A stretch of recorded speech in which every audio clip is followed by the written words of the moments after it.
ഇന്ന് ദിവസം 56. ഇന്ന് വായിക്കുന്ന വചനഭാഗങ്ങൾ സംഖ്യ അദ്ധ്യായം 5, നിയമാവർത്തനം അദ്ധ്യായം 5, സങ്കീർത്തനങ്ങൾ 90. സംഖ്യ അദ്ധ്യായം 5. അശുദ്ധരെ അകറ്റുക. കർത്താവ് മോശയോട് അരുളിച്ചെയ്തു, കുഷ്ഠരോഗികളെയും സ്രാവമുള്ളവരെയും മൃതശരീരം തൊട്ട് അശുദ്ധരായവരെയും പാളയത്തിൽ നിന്ന് പുറത്താക്കാൻ ഇസ്രായേൽ ജനത്തോട് കൽപ്പിക്കുക. ഞാൻ വസിക്കുന്ന പാളയം അശുദ്ധമാകാതിരിക്കാൻ നീ അവരെ സ്ത്രീയായാലും പുരുഷനായാലും പുറത്താക്കണം. ഇസ്രായേൽ ജനം അങ്ങനെ ചെയ്തു. കർത്താവ് മോശയോട് കൽപ്പിച്ചതുപോലെ അവരെ തങ്ങളുടെ പാളയത്തിൽ നിന്ന് പുറത്താക്കി. നഷ്ടപരിഹാരം. കർത്താവ് മോശയോട് അരുളിച്ചെയ്തു, ഒരു പുരുഷനോ സ്ത്രീയോ മനുഷ്യ സഹജമായ ഏതെങ്കിലും തെറ്റ് ചെയ്ത് കർത്താവിനോടുള്ള വിശ്വസ്തത ലംഘിച്ചാൽ തൻ്റെ തെറ്റ് ഏറ്റുപറയണം. മുഴുവൻ മുതലും അതിൻ്റെ 5-1 കൂടി താൻ ദ്രോഹിച്ച വ്യക്തിക്ക് തിരിച്ചു കൊടുത്ത് അവൻ പൂർണ്ണ നഷ്ടപരിഹാരം ചെയ്യണം. നഷ്ടപരിഹാരം സ്വീകരിക്കാൻ ബന്ധുക്കളാരുമില്ലെങ്കിൽ അത് കർത്താവിന് സമർപ്പിക്കണം. അത് പുരോഹിതനുള്ളതായിരിക്കും. അവന് വേണ്ടി പാപപരിഹാര ബലി അർപ്പിക്കാനുള്ള മുട്ടാടിന് പുറമെയാണിത്. ഇസ്രായേൽ ജനം പുരോഹിതൻ്റെ മുൻപിൽ കൊണ്ടുവരുന്ന സമർപ്പിത വസ്തുക്കളെല്ലാം അവനുള്ളതായിരിക്കും. ജനം കൊണ്ടുവരുന്ന വിശുദ്ധ വസ്തുക്കൾ അവനുള്ളതായിരിക്കും. പുരോഹിതനെ ഏൽപ്പിക്കുന്നതെന്തും അവനുള്ളതാണ്. ഭാര്യയെ സംശയിച്ചാൽ. കർത്താവ് മോശയോട് അരുളിച്ചെയ്തു, ഇസ്രായേൽ ജനത്തോട് പറയുക, ഒരാളുടെ ഭാര്യ വഴിപിഴച്ച് അവിശ്വസ്തയായി പ്രവർത്തിക്കുകയും അന്യപുരുഷൻ അവളോടൊത്ത് ശയിക്കുകയും അത് ഭർത്താവിൻ്റെ ദൃഷ്ടിയിൽ പെടാതിരിക്കുകയും അവൾ അശുദ്ധയെങ്കിലും പ്രവൃത്തി മധ്യേ പിടിക്കപ്പെടാത്തതിനാൽ എതിർസാക്ഷിയില്ലാതിരിക്കുകയും ചെയ്തെന്ന് വരാം. ഭർത്താവിന് അസൂയ ജനിച്ച് അശുദ്ധിയായ ഭാര്യയെ സംശയിക്കുകയോ അശുദ്ധിയല്ലെങ്കിലും അസൂയ പൂണ്ട് സംശയിക്കുകയോ ചെയ്തെന്ന് വരാം. അപ്പോൾ ഭർത്താവ് ഭാര്യയെ പുരോഹിതൻ്റെ മുൻപിൽ ഹാജരാക്കണം. അവൾക്ക് വേണ്ടി കാഴ്ചയായി 10-1 ഏഫ ബാർലിമാവും കൊണ്ടുവരണം. അതിന്മേൽ എണ്ണ ഒഴിക്കുകയോ കുന്തിരിക്കമിടുകയോ അരുത്. കാരണം അത് സംശയ നിവാരണത്തിനുള്ള ധാന്യബലിയാണ്, സത്യം വെളിപ്പെടുത്തുന്നതിനുള്ള ധാന്യബലി. പുരോഹിതൻ അവളെ കർത്താവിൻ്റെ സന്നിധിയിൽ നിർത്തണം. ഒരു മൺപാത്രത്തിൽ വിശുദ്ധ ജലമെടുത്ത് കൂടാരത്തിൻ്റെ തറയിൽ നിന്ന് കുറച്ച് പൊടി അതിലിടണം. പുരോഹിതൻ ആ സ്ത്രീയെ കർത്താവിൻ്റെ സന്നിധിയിൽ നിർത്തി അവളുടെ ശിരോവസ്ത്രം മാറ്റിയതിനു ശേഷം പാപത്തെ ഓർമ്മിപ്പിക്കുന്ന വ്യഭിചാര ശങ്കയുടെ ധാന്യബലിക്കുള്ള വസ്തുക്കൾ അവളുടെ കയ്യിൽ വയ്ക്കണം. ശാപം വരുത്തുന്ന കയ്പുനീര് പുരോഹിതൻ കയ്യിൽ വഹിക്കണം. അനന്തരം അവളെ കൊണ്ട് സത്യം ചെയ്യിക്കാൻ ഇങ്ങനെ പറയണം, ഭർത്താവിന് അധീനയായിരിക്കെ അന്യപുരുഷൻ നിന്നോടൊത്ത് ശയിച്ച് നീ അശുദ്ധയായിട്ടില്ലെങ്കിൽ ശാപം വരുത്തുന്ന ഈ കയ്പുനീര് നിനക്ക് ദോഷം ചെയ്യാതിരിക്കട്ടെ. എന്നാൽ നീ ഭർത്താവിൻ്റെ കീഴിലായിരിക്കെ ദുശ്ചരിതയായി നിന്നെ തന്നെ അശുദ്ധയാക്കുകയും അന്യപുരുഷൻ നിന്നോടൊത്ത് ശയിക്കുകയും ചെയ്തിട്ടുണ്ടെങ്കിൽ കർത്താവ് നിന്റെ അര ശോഷിപ്പിച്ച് മഹോദരം വരുത്തി നിന്നെ ജനങ്ങളുടെ ഇടയിൽ മലിനവസ്തുവും ശാപകഞ്ചുകവും ആക്കി തീർക്കട്ടെ എന്ന് പറഞ്ഞ് അവളെ കൊണ്ട് ശാപസത്യം ചെയ്യിക്കണം. ശാപം വരുത്തുന്ന ഈ ജലം നിന്റെ കുടലുകളിൽ കടന്ന് മഹോദരം വരുത്തുകയും അര ശോഷിപ്പിക്കുകയും ചെയ്യട്ടെ. അപ്പോൾ സ്ത്രീ ആമേൻ ആമേൻ എന്ന് പറയണം. പുരോഹിതൻ ഈ ശാപം ഒരു പുസ്തകത്തിൽ എഴുതി അത് കയ്പുവെള്ളത്തിലേക്ക് കഴുകിക്കളയണം. ശാപം വമിക്കുന്ന ആ കയ്പുനീര് അവളെ കുടിപ്പിക്കണം. അത് ഉള്ളിൽ കിടന്ന് അവൾക്ക് കടുത്ത വേദന ഉളവാക്കും.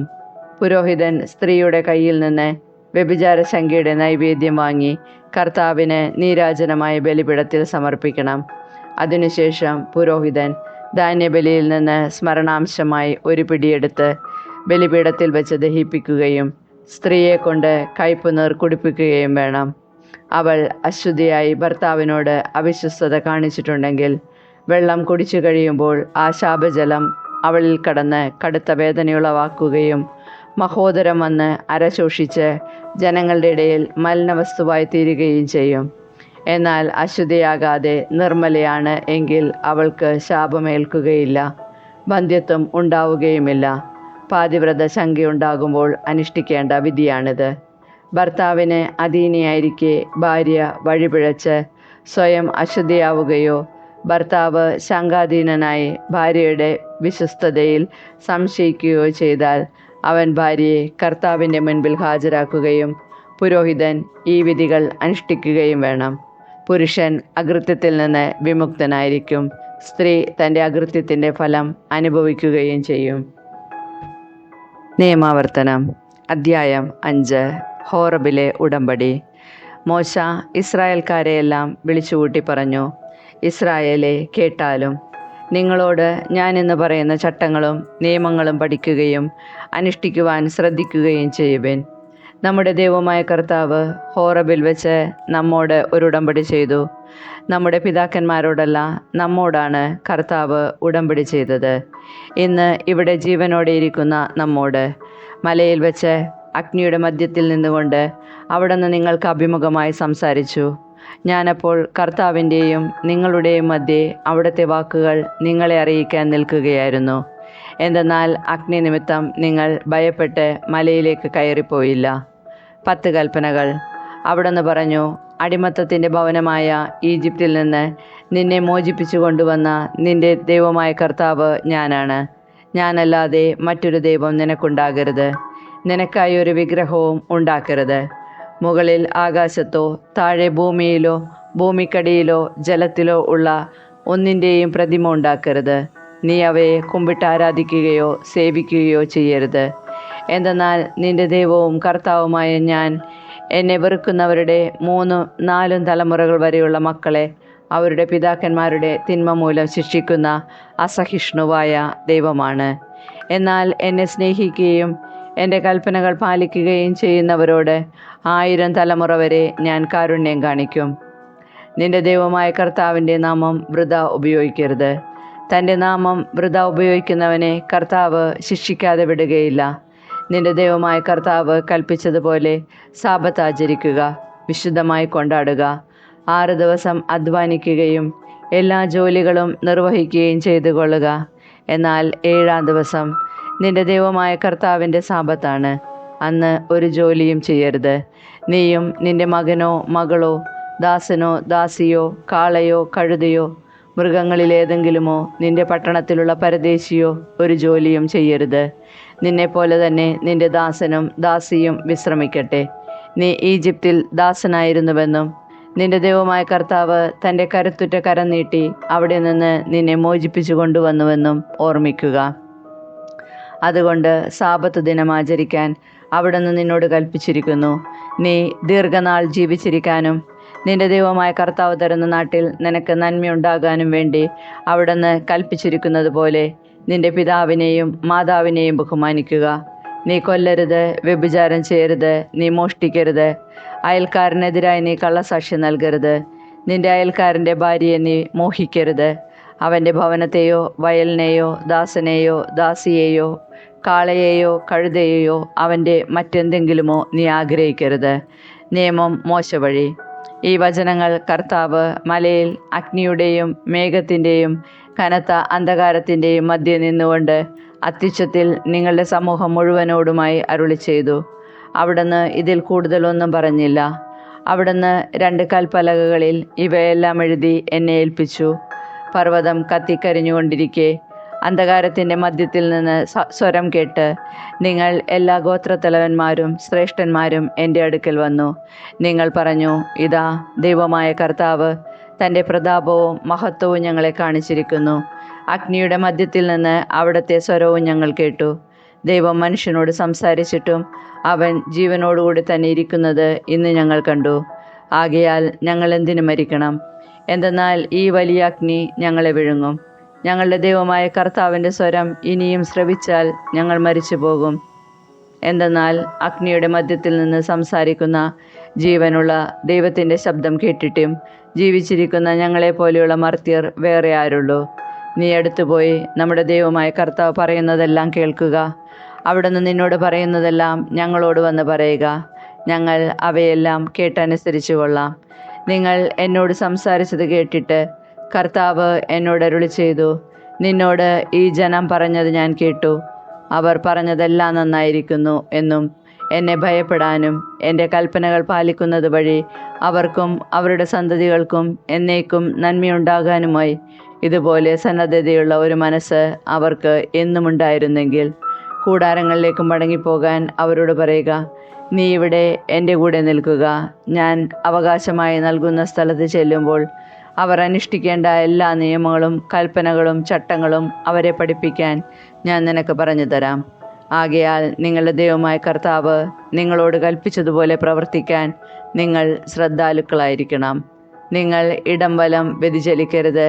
നിങ്ങൾ ജീവിച്ചിരിക്കാനും നിങ്ങൾക്ക് നന്മയുണ്ടാകാനും നിങ്ങൾ കൈവശമാക്കുന്ന ദേശത്ത് ദീർഘനാൾ വസിക്കാനും വേണ്ടി നിങ്ങളുടെ ദൈവമായ കർത്താവ് കൽപ്പിച്ചിട്ടുള്ള മാർഗത്തിലൂടെ ചരിക്കണം.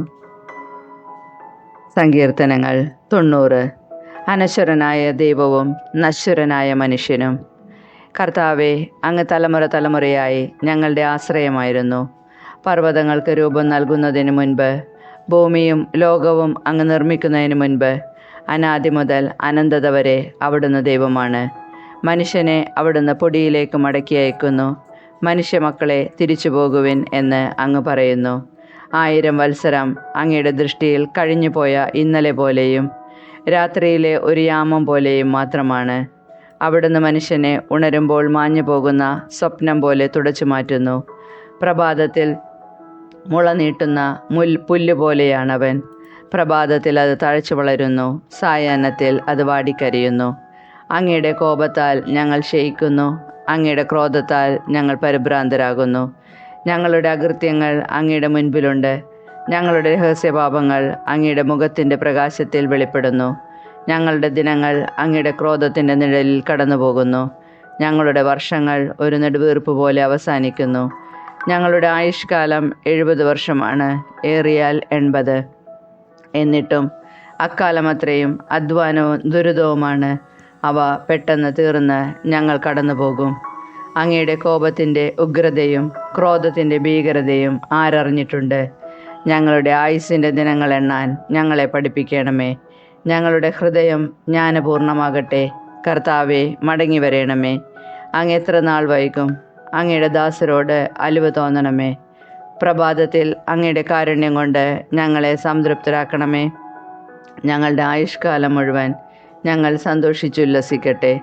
അവിടുന്ന് ഞങ്ങളെ പീഡിപ്പിച്ചിടത്തോളം ദിവസങ്ങളും ഞങ്ങൾ ദുരിതം അനുഭവിച്ചിടത്തോളം വർഷങ്ങളും സന്തോഷിക്കാൻ ഞങ്ങൾക്കിടയാക്കണമേ. അങ്ങയുടെ ദാസർക്ക് അങ്ങയുടെ പ്രവൃത്തിയും അവരുടെ മക്കൾക്ക് അങ്ങയുടെ മഹത്വവും വെളിപ്പെടുമാറാകട്ടെ. ഞങ്ങളുടെ ദൈവമായ കർത്താവിൻ്റെ കൃപ ഞങ്ങളുടെ മേലുണ്ടാകട്ടെ. ഞങ്ങളുടെ പ്രവൃത്തികളെ ഫലമനയിക്കണമേ. ഞങ്ങളുടെ പ്രവൃത്തികളെ സുസ്ഥിരമാക്കണമേ.